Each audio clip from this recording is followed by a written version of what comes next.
Queremos agradecer por esta noite, agradecer a Deus pela oportunidade de estarmos aqui em Sua presença, em Sua casa, esse dia abençoado que o Senhor nos deu, nos proporcionou. Obrigado, Jesus. Que o Espírito Santo nos dirija nesta noite, para que tenhamos uma boa e agradável revelação.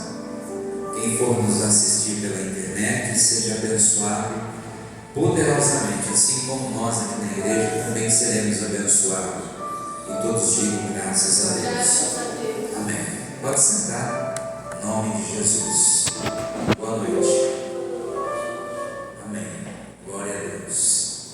Sejam bem-vindos, em nome de Jesus.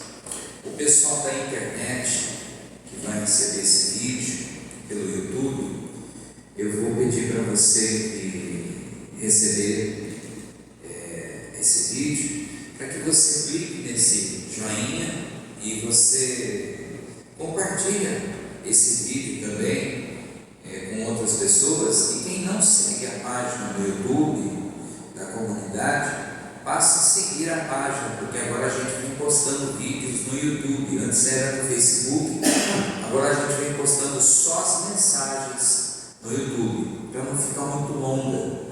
A gente postava todo o culto, do começo ao fim no Facebook. Agora a gente vem postando só as mensagens no YouTube. Então, coloque aí, seguir a página, dê um joinha, e você está ajudando aí a igreja a expandir o Evangelho. Que Deus abençoe.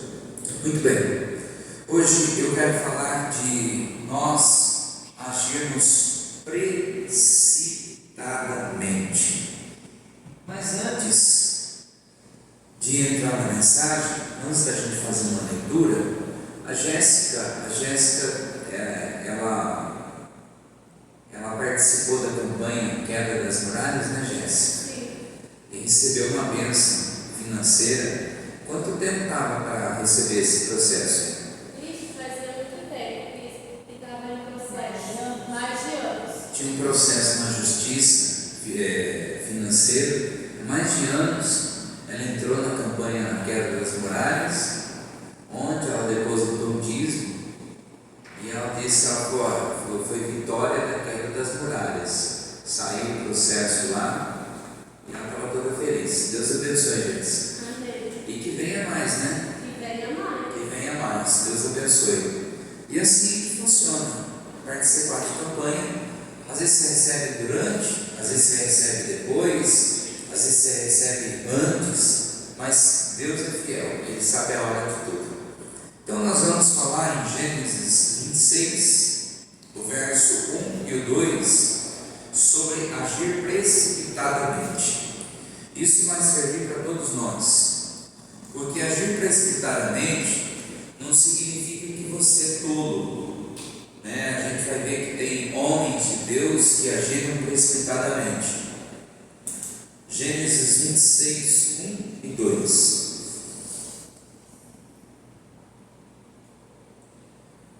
Diz assim, houve fome naquela terra, uma seca. Houve fome naquela terra, como tinha já acontecido no tempo de Abraão. Bom, a gente sabe que Abraão era o pai da fé, o homem de Deus, o homem que teve a promessa de Deus, o homem que era segundo o coração de Deus, o homem que tinha aí uma intimidade com Deus. E mesmo ele sendo tão abençoado por Deus, houve uma fome na terra, houve seca na época dele. Por quê? A gente não sabe, mas provavelmente na época dele, ele não deva ter percebido sobre isso, e talvez nem enfrentou essa seca como uma coisa natural da humanidade. Como nós, por exemplo, estamos vendo aí Israel sendo atacado pelo Hamas, já tem milhares de pessoas já que já morreram. Eu estava vendo a notícia hoje, e a gente fala, é normal. Pode ser normal para quem é normal, para quem é carnal. A Bíblia diz que o homem natural não compreende as coisas de Deus, mas o homem espiritual compreende todas as coisas. Então, se está acontecendo uma coisa que está prejudicando a humanidade, não é uma coisa natural. Tinha acontecido no tempo de Abraão. Por isso, Isaac foi para Gerar. Então, o que acontece? Há uma segunda fome. Agora, não na época de Abraão, na época do filho de Abraão, de Isaac. Isaac era um homem de Deus. Isaac, ele aprendeu as leis de Deus. Isaac aprendeu tudo sobre fé, sobre temor, sobre obediência. E quando vem a fome, quando vem a seca, ele age precipitadamente e ele fala: eu tenho que sair dessa terra, eu tenho que trocar de terra, eu tenho que ir para um lugar onde tem água.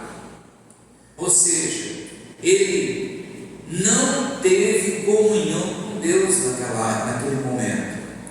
Quando nós agimos precipitadamente, na hora do nervoso, na hora da raiva, da ansiedade, a gente não fala com Deus, a gente não consulta Deus, a gente age pelo impulso, a gente pede a conta do serviço, a gente larga do nosso cônjuge, a gente sai de casa, a gente vende certas coisas por raiva, a gente toma atitudes, sai da cidade onde a gente está, vai para outra cidade, porque a gente está agindo pelo impulso.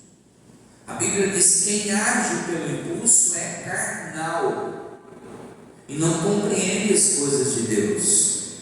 Você sabe que na hora do nervoso, na hora da ansiedade, não se toma atitude nenhuma. Na hora que eu estou nervoso, bispo, a gente não pode ficar nervoso? Não, pelo contrário. A Bíblia diz: irai-vos. Eu posso ficar nervoso. Eu não vou dizer que eu sou carneiro. Vou dizer que eu não posso ficar nervoso. Eu posso.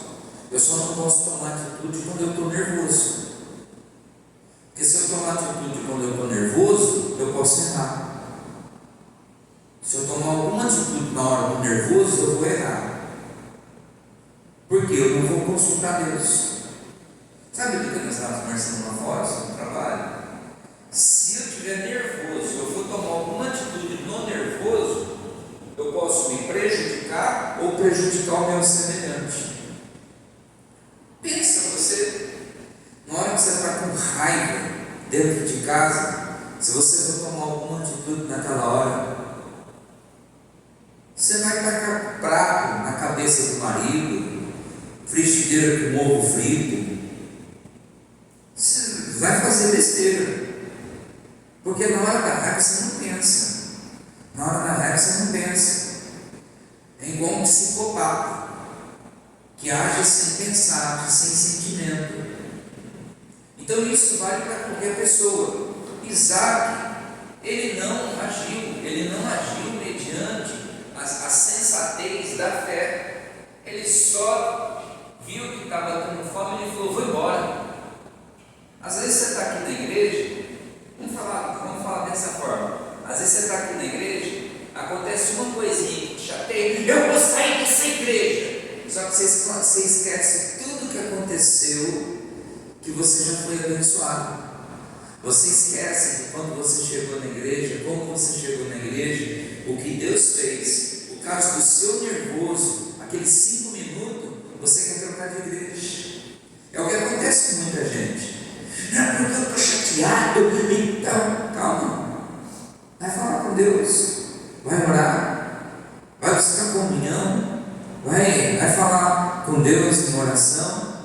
Cadê tua confiança? Cadê o elo que você tem com Deus? Cadê sua fé? Cadê sua atitude? Durante uma vida inteira você tem uma comunhão com Deus e por causa de uma pedra, essa pequena pedra já se tornou já um muro na sua vida. Então a gente precisa pensar que às vezes a gente está tão empolgado com alguma coisa, não estou nem falando de igreja agora, a gente está tão empolgado com alguma coisa e vem alguém e fala uma pequena palavra para nós, coloca a gente para baixo. Uma pequena palavra coloca a gente para baixo, desanimando a gente, fazendo a gente se sentir a pior uma pessoa. Mas por quê? Porque eu estou apenas observando isso. Eu não estou colocando minha comunhão com Deus, minha confiança em Deus, minha fé em Deus. Eu estou apenas agindo carnalmente. Eu estou apenas agindo instintivamente. Eu não estou deixando Deus operar, perseverando na fé. Eu estou agindo como Isaac agiu. Isaac viu o problema e ele falou: eu vou embora do problema. Eu tenho um problema, eu vou fugir do problema. Se eu tenho um problema, eu vou enfrentar ele e vou resolver o problema. Você tem um problema? Tenho. Então eu vou embora. Não, eu vou resolver o problema. Isso é assim que funciona. É assim que a gente aprende na Bíblia. Eu tenho um problema, eu vou resolver esse problema. Ah, minha vizinha, eu vou mudar. Não, eu vou vencer esse problema. Eu posso até mudar um dia, mas não por causa da minha vizinha, porque eu comprei uma casa melhor. Mas eu não vou viver fugindo de vizinho, porque vizinho é chato. Vizinho eu vou ter a vida inteira. E posso ter vizinho mais chato do que essa vizinha aqui agora. Eu vou vencer esse problema e vou resolver essa questão com esse vizinho. E se um dia eu mudar, vai ser porque eu estou mudando para uma casa melhor. Eu estou mudando por crescimento e prosperidade, mas não porque eu estou fugindo de um problema com o vizinho. Então a gente aprende que Isaac, ele teve um problema e instintivamente ele deixou de orar. Ele esqueceu a comunhão com Deus, ele esqueceu a oração, ele esqueceu a fé, ele esqueceu a confiança, e a atitude dele foi: eu vou embora. Eu vou embora, vou falar com o rei, eu vou descer para Gerar, eu vou descer para o lugar onde tem água, para o Egito. Voltar para o Egito. Voltar a beber, voltar. Egito significa isso. Voltar para aquela vida de antes da igreja. Voltar para aquela vida, voltar para aquela situação, vou parar com tudo. Então, nessa situação, eu quero pegar um trecho semelhante, que é Ruth, versículo 1, capítulo 1, Ruth 1.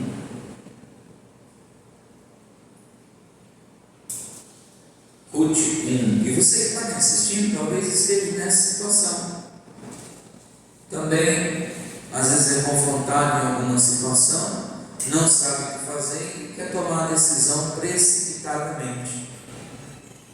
Olha o que diz aqui: na época dos juízes, para quem não sabe, quem estabeleceu em Israel os juízes foi o próprio Deus.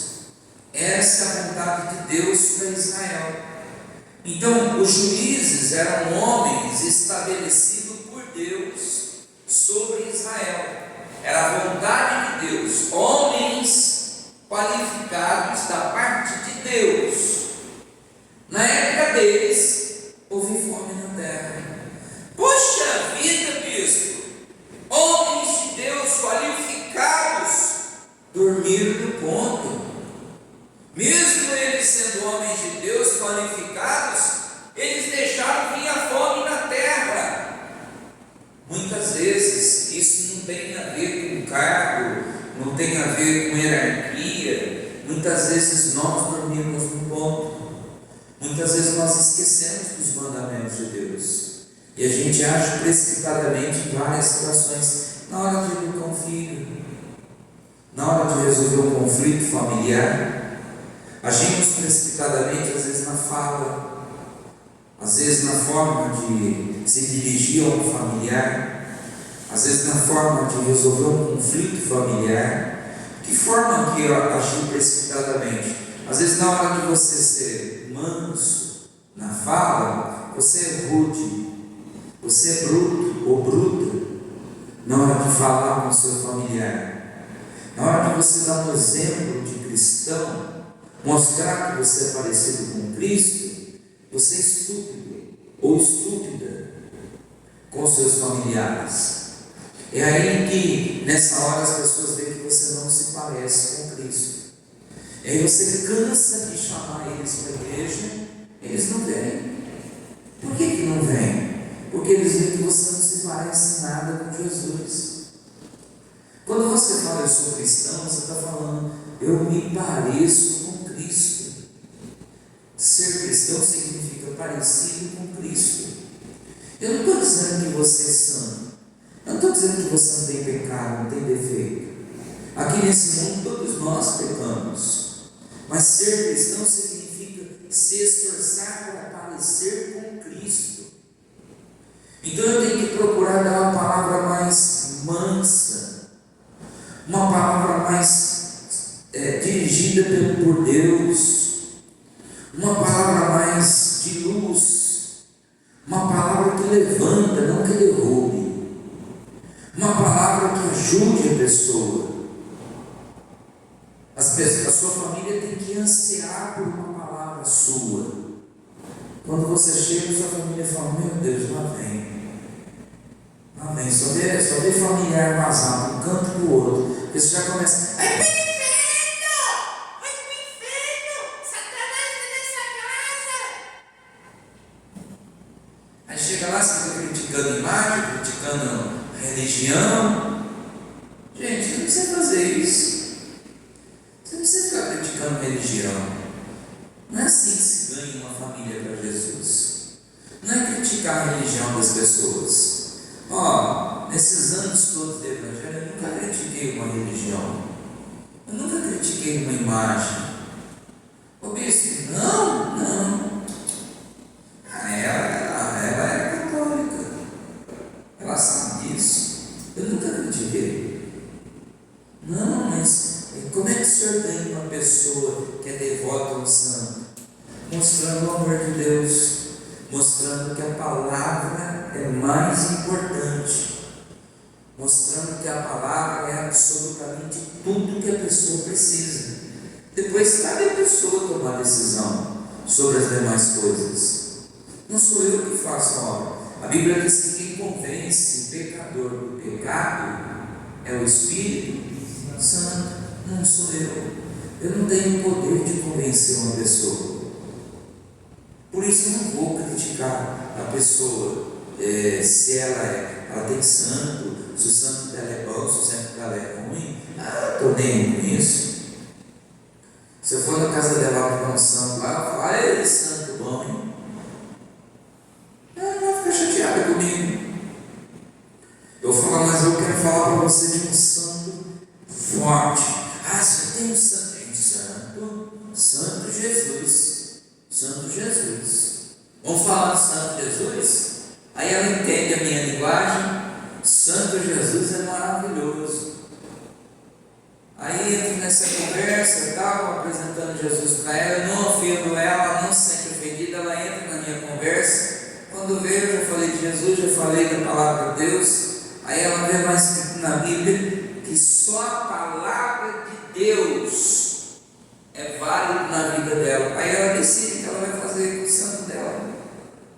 O santo não foi feito com mãos humanas, de barro, de louça, de pau, de terra. Aí é problema dela. Não sou eu que vou resolver isso.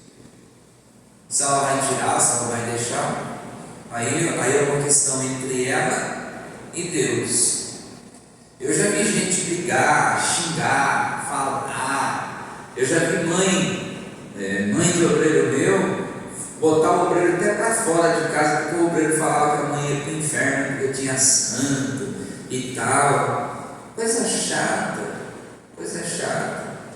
Aí eu fui na casa dessa mulher, que ela não me conhecia. Aí ela estava me conhecendo, ela falou: o senhor é o pastor desse doido, varrido? Eu falei: não sou eu, pastor, não. Sou um mau obreiro. Porque ele é louco, o senhor virou a cabeça dele. Ele fica falando mal da minha santinha. Eu falei: eu já se viu falar mal da santa da senhora? Que é isso? Essa santa aí está quieta, boazinha. Essa santa é uma santa que não faz mal para ninguém. Falei: meu Deus do céu. Eu fui lá, passei a mão no pé da santa. Falei: meu Deus do céu, maravilha. Ela falou: o senhor é diferente do meu filho. Eu falei: seu filho é louco. com o senhor. Fui tomando um café com ela, comendo um pão e tal, fiquei lá meio dia conversando com ela. Dá tempo lá, fez amizade, me chamou para voltar lá outro dia. Ela falou: meu filho não é igual ao senhor, não. Eu falei: seu filho é louco. O filho da senhora é louco. Eu falei: quem falou para ele falar mal da Santa Senhora? Santa Senhora é uma santinha boazinha, não faz mal a ninguém. E com isso eu fiz amizade com ela, levei ela para a igreja. Sei que 4 meses depois não tinha um santo mais na casa dela. E eu estava batizando ela. E depois, acho que de 1 ano, ela estava sendo obreira na igreja. E aquela mulher pegou firme no evangelho. E ele falou para mim: como é que o senhor conseguiu ganhar minha mãe para Jesus? Eu falei: eu fiz o que você devia ter feito. Não é por violência, não é por força ou violência, mas é pelo Espírito de Deus. O apóstolo Paulo diz: me fiz de todo para ganhar os todos, me fiz de sábio para ganhar o sábio. Tem hora que a gente não pode confrontar os outros. Então aqui, o que a gente aprende aqui nessa passagem é que eu não posso agir precipitadamente. Se eu estou nervoso, eu tenho que me acalmar. Se eu estou ansioso, eu tenho que me acalmar. Se eu estou duvidoso, tem uma música da Eixo, né? Quando eu não sei o que fazer, eu paro tudo para ouvir Deus. Então eu preciso buscar orientação. Deus, como é que eu vou lidar com essa pessoa? Deus, como é que eu vou lidar com essa situação? Deus, como que eu vou agir mediante esse fato, essa situação? Então, talvez você esteja me assistindo, passando por essa situação. E você talvez seja precipitado só para perder uma precipitação. Bispo, mas é que eu sou compulsivo. Então você precisa se tratar. A questão de ser compulsivo, você precisa se tratar. Agora, tem coisas que a gente tem que tomar cuidado. Tem coisas que dá para a gente. Eu posso ficar nervoso? Posso, mas eu não posso agir nesse momento. Porque se eu agir no momento da compulsão, do nervoso, da raiva, eu vou perder. Eu vou perder. E eu posso perder tudo que eu conquistei na vida. Eu levo uma vida inteira para conquistar o que eu tenho. Então, às vezes, com horas, eu posso perder tudo. E não posso, talvez eu não consiga reaver mais. Como eu já vi pessoas perder tudo e não conseguir mais reaver o que tinha. Aí a pessoa fica na rua da amargura, depois quer se suicidar, quer se matar. Não precisa disso. A gente viu que tanto Isaac como o homem de Deus, quanto os juízes, eles se precipitaram, eles agiram sem pensar, erraram, falharam. Não se culpe, não se cobre, porque você também errou já em algum momento. Mas pegue essa mensagem de hoje e coloque no seu coração: Deus, eu vou ser mais prudente. Quando eu perceber que eu estou agindo precipitadamente, eu vou parar, eu vou recuar e eu vou orar a Deus. É igual a pessoa que fala assim: Deus abriu a porta do emprego para mim. Aí aconteceu alguma coisinha lá, eu vou pedir as contas, vai ficar desempregado. Deus me trouxe para esse ministério. Aí de repente aconteceu uma coisinha, eu vou sair desse ministério, vai ficar no pecado. Se Deus trouxe você e por causa de alguma coisinha que você está saindo, você vai ficar no pecado. É por isso que as pessoas sofrem, porque elas agem compulsivamente, elas agem na hora do desespero, na hora da raiva. Então não é assim: Deus me deu um casamento, mas eu vou separar. Não foi Deus que te deu o casamento, foi. Mas é porque eu tive um momento de briga. Calma, resolva a situação, converse. Não é assim que vai funcionar. Então eu preciso ter calma, eu preciso ter direção de Deus, e eu preciso ter confiança que tudo dará certo com Deus à frente. Pois se você ler a história aqui de Ruth, você vai ver que eles bateram cabeça, saíram, morreram. Nessa saída, os homens todos dessa família morreram, foi só perda. A mulher voltou para casa depois de 10 anos, sem os 3 homens da vida dela. Ela deve ter falado: maldita foi a hora que nós agimos precipitadamente. Morreu os 3 homens. Ela voltou sem os homens da vida dela. Ela deve ter pensado: se nós não tivéssemos saído, tivesse ficado aqui, minha família estava inteirinha. Então, às vezes, se a gente não agir compulsivamente, não agir pelo impulso, não agir por conversas, talvez a gente não perca. A Bíblia diz que a soberba o que é? O orgulho procede a ruína. Então, se a gente não tiver a soberba, a gente não vai agir precipitadamente, não vai haver prejuízo na nossa vida.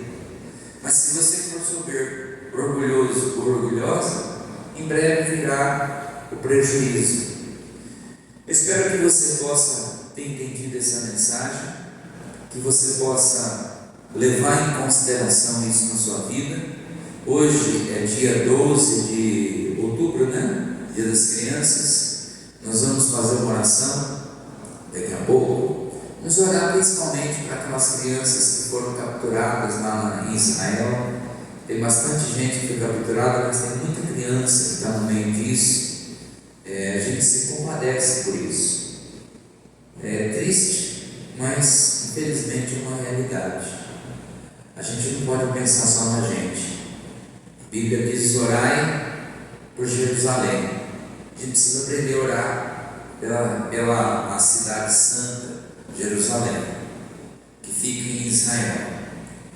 E eu espero que a gente possa, todos nós, ter cautela com isso, né? A gente vir para a igreja orar, observar. Está faltando alguém na igreja? Ora.